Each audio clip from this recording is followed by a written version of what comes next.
Most of the students I interact with today, they are misusing FLR, which is further leave to remain. So today I'm inviting Yash from AYNG Solicitors to talk about this topic in detail. What are the implications, costs involved, who should apply for this and who should not? If you're interested in this topic, make sure to keep watching this video till the end as we are going to discuss in detail this topic. But before we start, a quick introduction about myself for my new audience. My name is Sarika and I have been living in the UK for the last 14 years. I work full-time in IT and during my free time, I make YouTube videos. I have two good news to share with you guys as well. First is about study abroad service. You guys already know that I can help you study abroad in any of these listed countries. You simply need to fill the form which is provided in my video description and pinned comment, and my team will reach out to you soon. If you don't hear back from them, you can send me a direct email on yourknowledgebuddy@gmail.com. Second update from me, I'm launching a job assistance service to help you find a job in the UK. I know many of you are struggling to find jobs and need more help navigating the UK job market. I'll assist you from start till the finish, including job searching, networking, and interview preparation. This is a paid service and I will take only a few students to start with. I offer two packages, one for groups and for one, which is more expensive, one-to-one consultation. If you want more details, you can email me with your CV at yourknowledgebuddy@gmail.com. So without any further delay, let's get started with today's video by introducing Yash to you guys. Hi Yash, welcome to Your Knowledge Buddy. And if you don't mind, can you please introduce yourself to my audience once again, please? Sure, Sarika. My name is Yash Dubal, as probably most of your audience knows. I'm the Managing Director and Senior Immigration Associate at AYNG Solicitors, which is a multi-award-winning Legal 500 specialized immigration law firm based in central London. Okay, thank you very much for the introduction, Yash. Yes, I think so. My audience knows you because we have done so many videos together Yes. and along with the live session. Yes. So today's topic is FLR, which is further leave to remain. And one of the reasons why I'm picking this topic is because I can see students are struggling and they're misguided. Several solicitors or immigration advisors in the UK. So I thought it'd be better to bring you and discuss this topic in little detail. Sure. In layman's term, what does FLR mean and when should people use it actually? Sure.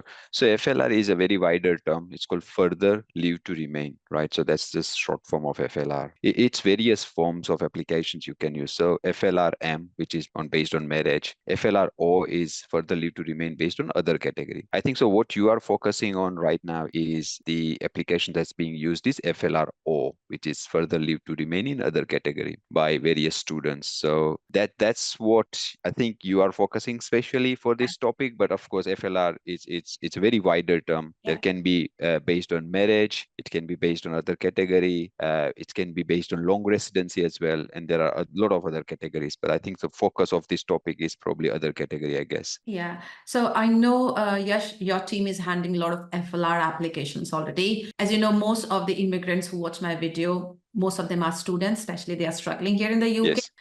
So can you just give me a few examples? Have you handled any FLR case of students so far? Absolutely, we do use FLRO category as and when required in a very specific situation. So it has to be dealt with in a very delicate way. You can't misuse it. Otherwise, you could be blamed for frivolous applications, submitting frivolous application just for the sake of it. And that's not nice for the sake of your immigration history. So you have to be very, very careful. So going back to the examples, for an example one is, let's say it's a student, finish the course, waiting for the result. Their visa is about to expire. And they know they will pass the course for sure. They need just the notification. They need extra 30, 40 days to get the confirmation from the uni so that they can switch into graduate route or graduate route visa. So in that case, you tactfully, you can use this category to submit your FLRO application,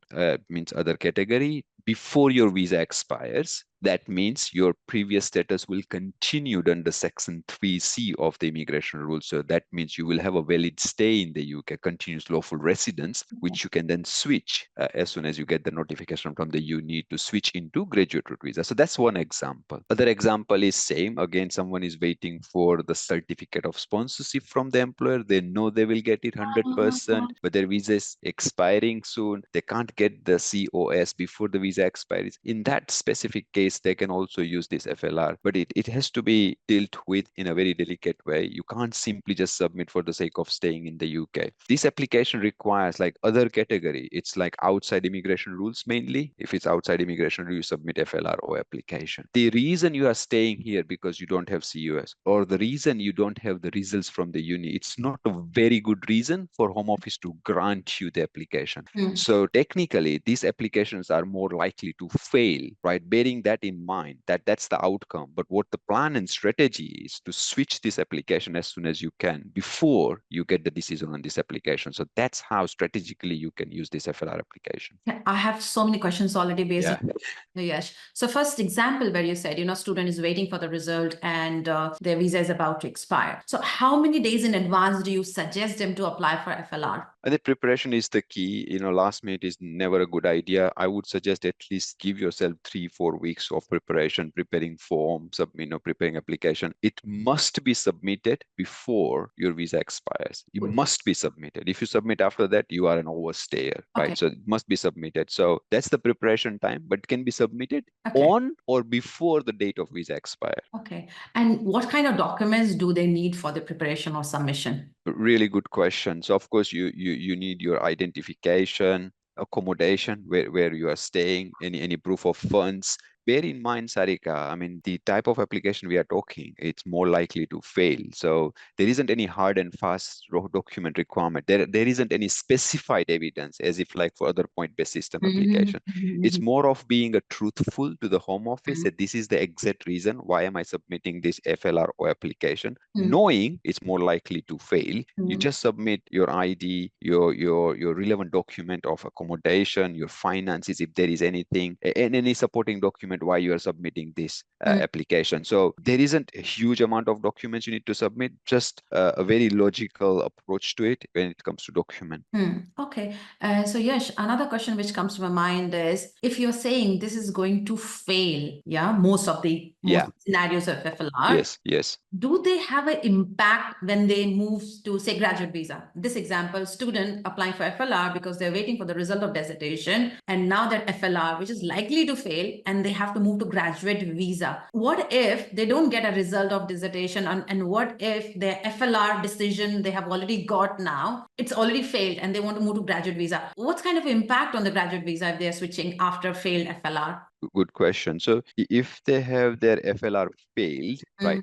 And if the claim, it's again, outside immigration rules, so they also apply the human rights claim. And if it's certified claim, means there is no human rights, then there might not be even right of appeal post FLR decision. In current days, the decision process takes around 3 to 6 months. It's not clear like how long, but let's say 3 to 6 months. So many of the people, many students or many of the migrants, they are using this as a buying time, buying time application. They're just buying extra time for themselves to switch. Now, to address your specific question, what if that application get refused before they could switch, right? So there are two possible outcomes. Either they will get a refusal with right of appeal. If they do, they can of course lodge the appeal. And if they lodge the appeal in time, it will still continue ticking that time of further leave to remain, that legal status in the UK. So that's wonderful. If they don't, unfortunately, they are an overstayer. If they can make another application within 14 days, wonderful.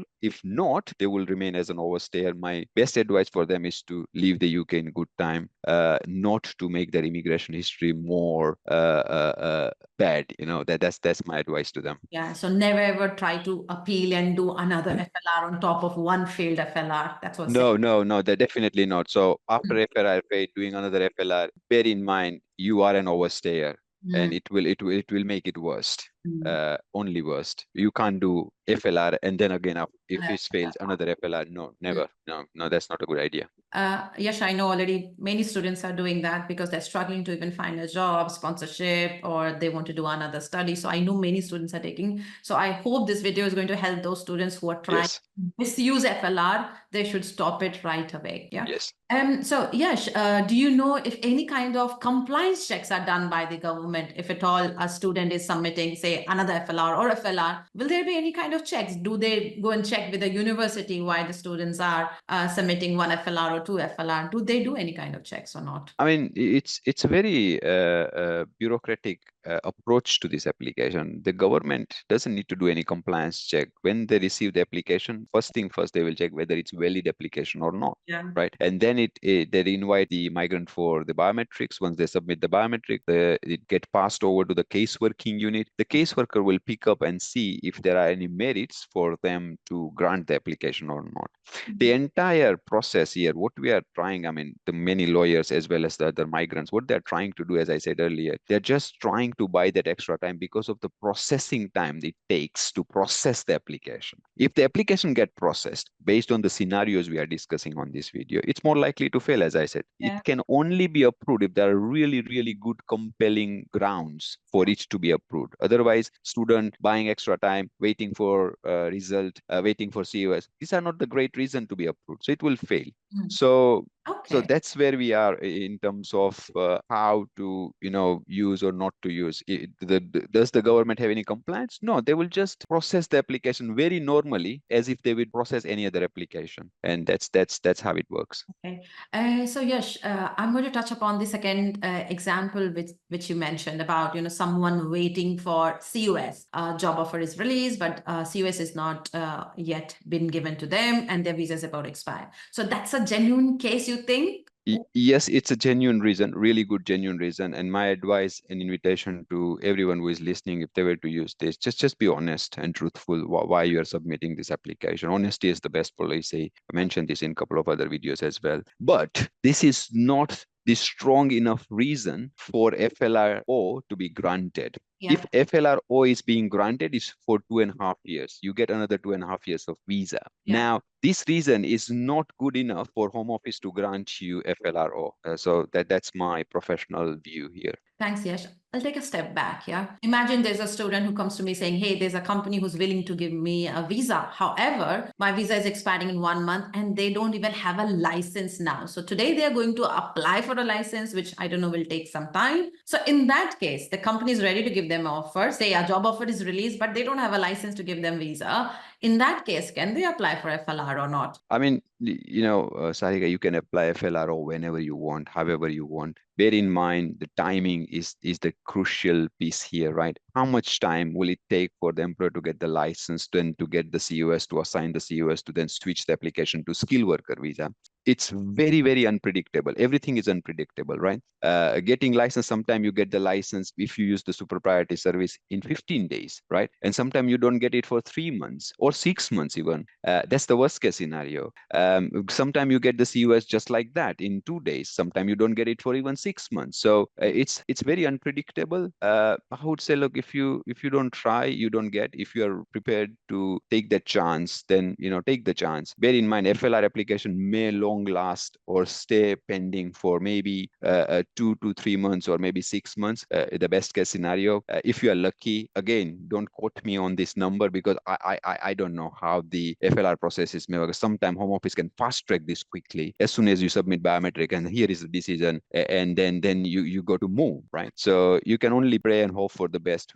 This, as I said, is just buying extra time, but be truthful when you submit the application. Okay, thank you, Yash. I think we touched upon quite a lot of examples, and I think the message is clear. However, I got 2 more questions which I want to ask. Yeah. First is FLR period counted towards ILR? So say someone is applying for ILR either on 5-year basis or 10-year basis, and in that the FLR period was 3 months. So is that 3 months will be counted towards the ILR or not? Yeah, wonderful question. So when they submit this FLR application, as long as they have submitted the application before their visa expires, that means their continuous lawful residence will be continued, right? So there is no break in between. So yes, if that period was to be considered towards qualifying period, then yes, it is a valid legal stay because it's a continual lawful residence if they submit before the visa expires. Yeah. Okay, cool. And if the day they get a decision, if the decision is against them, say a negative, it failed, and on that day they don't have any more a valid visa, Yeah, because say which Yes. visa they are on, say skilled visa. Yes. Yes.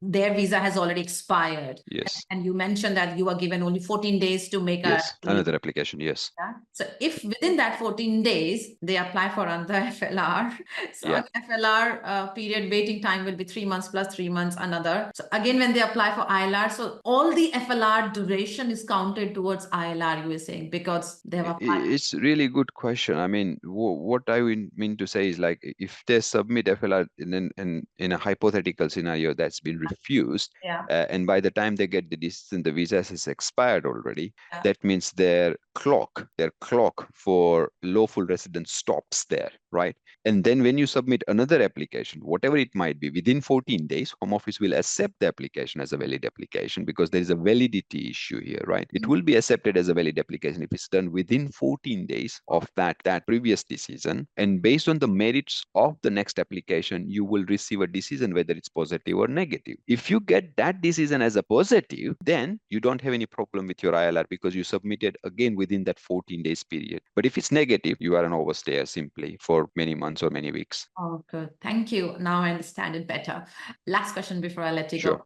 I know already, but I'm going to ask you. Can FLR be applied outside UK? Again, FLR is, as I said earlier, is further leave to remain application on other category, right? And I think so our focus right now is FLRO because FLRM is further leave to remain application based on marriage. If someone is married with a British citizen, they can apply from outside. Likewise, FLRO, you can apply from even outside, but what's the purpose of it? Try and find out what's the purpose. No, Home Office will never say no to you making any application to the Home Office. They will never say, okay, submit the application, give us the fees, we'll process it. Right? The question back to you is, what's the purpose? Why do you want to submit? The answer is yes, you can, but what's the purpose? So one has to be very clear about the purpose, what they are trying to achieve, and does that fit into their plan of action, right? Going back again, when we started this video, we started talking FLRO for few examples. Student waiting for results, wants to switch to graduate, likely they will get in a couple of days. Student waiting for COS, likely to get COS quickly and then want to switch into skilled worker. Good example to use, but then it's fitting into the